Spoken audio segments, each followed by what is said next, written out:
3 na tayo guys. And gusto ko lang share yung progress natin. Okay naman, kumita tayo. I mean, papakita ko na lang sa screen. Pero basically yan yung na-generate within 2 days. So, very grateful ako ngayon. Kasi dati,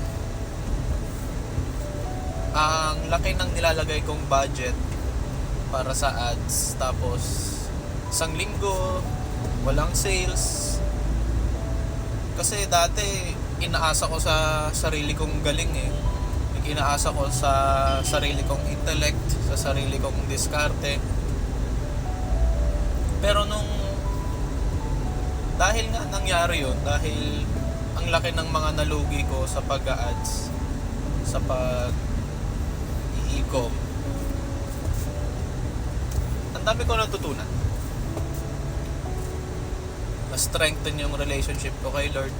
Yun yung pinaka-grateful ako. Dami kong mistakes, dami kong failures.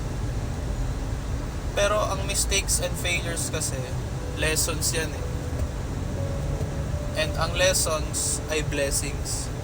Yun yung klase na blessing na hindi mo mabibili, hindi mo mababayaran.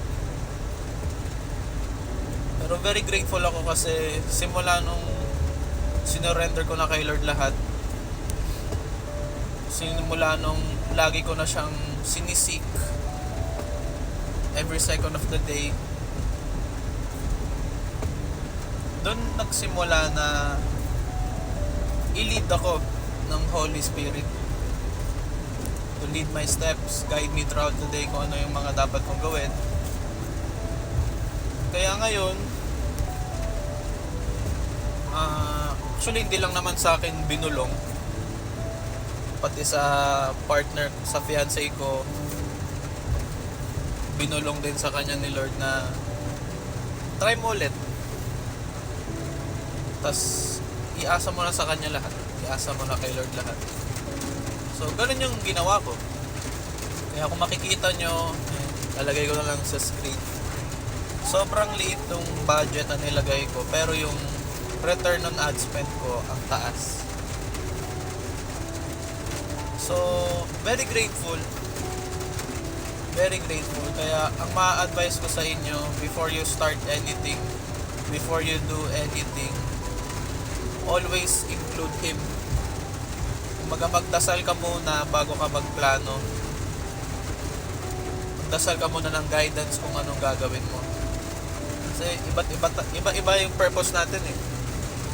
Kasi, totoo naman, nagtuturo talaga ako ng legit na dropshipping, legit na e-commerce, legit na business. Pero hindi ko mahanap sa ibang landas kundi sa pagiging agent of hope, yung purpose ko eh.